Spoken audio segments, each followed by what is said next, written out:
Magandang araw po mga kasabwat. Ang tanong na sasagutin ko ngayong oras na ito ay bakit marami pa rin akong ina-upload na video sa Channel Moto kahit wala pa masyadong nanonood.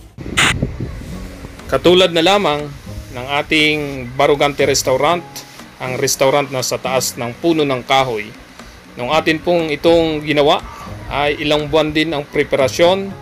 Ganon din ang promotion sa Facebook bago ito nakilala. Nung una ay hindi pa masyado ang kumakain pero patuloy na dumarami.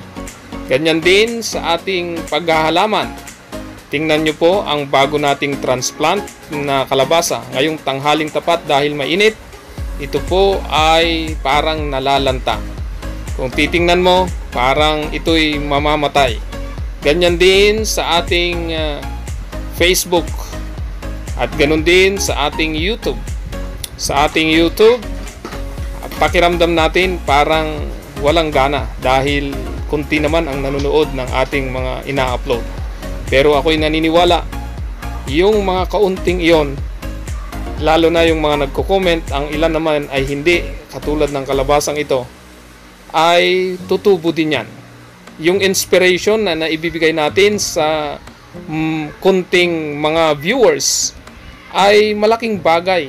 Kahit isa o dalawa na may impact yung kanilang napapanood dito sa pamagitan ng ating ina-upload na pagpapaganda ng ating bakuran, pagtatanim ng gulay, ay makatutulong.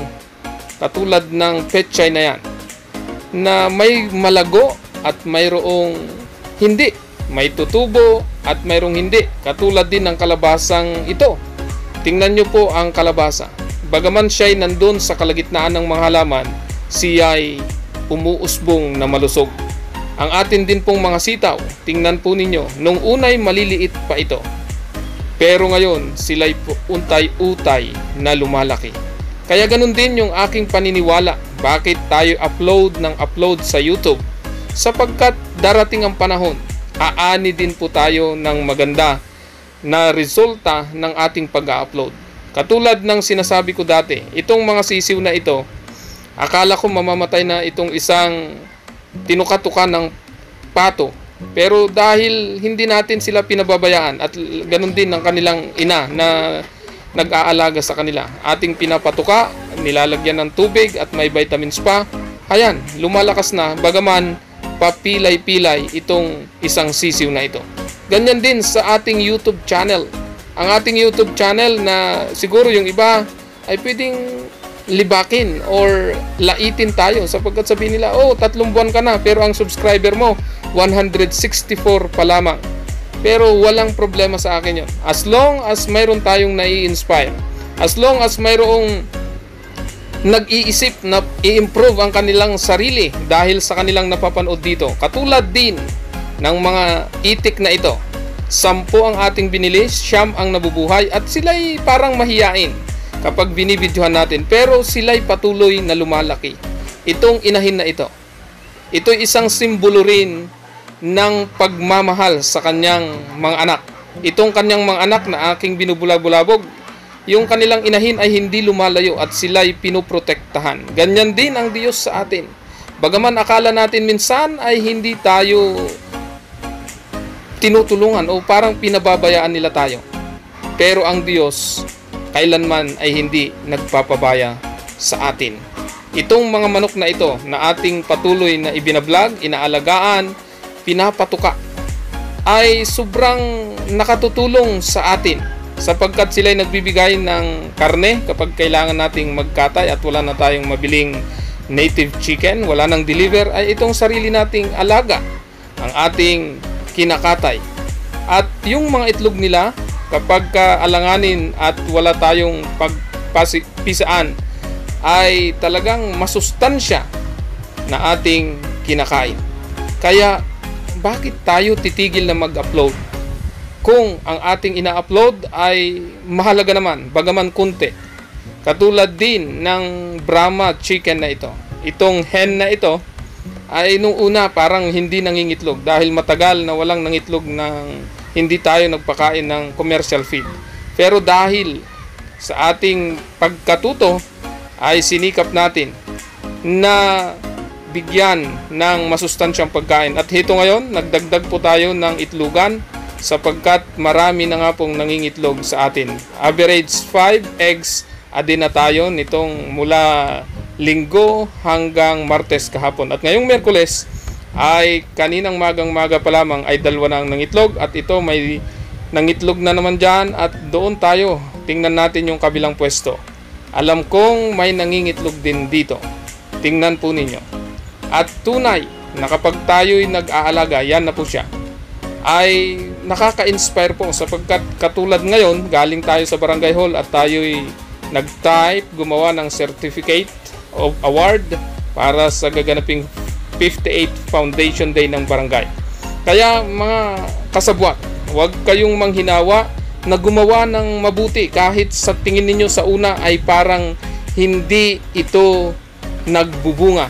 Dahil sa takdang panahon, aanihin natin ang maganda nating ginagawa. Kaya yung mga nagtatanong at nag-iisip diyan, bakit ako'y patuloy nag-a-upload at tingnan nyo, 2, 1 beses sa isang araw. Kung malakas lamang ang signal dito sa ating barangay, ay kaya kong mag-upload ng 2 video sa isang araw. Dahil gusto kong maka-inspire.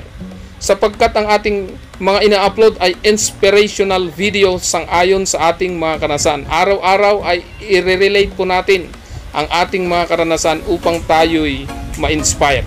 Katulad din ng mga halamang ito, araw-araw kong ina-upload at nakikita nyo ang pagbabago. Ganun din sa aking sarili. Habang ako'y pilit na nag-i-inspire ng ibang tao sa pamamagitan ng YouTube channel na ito.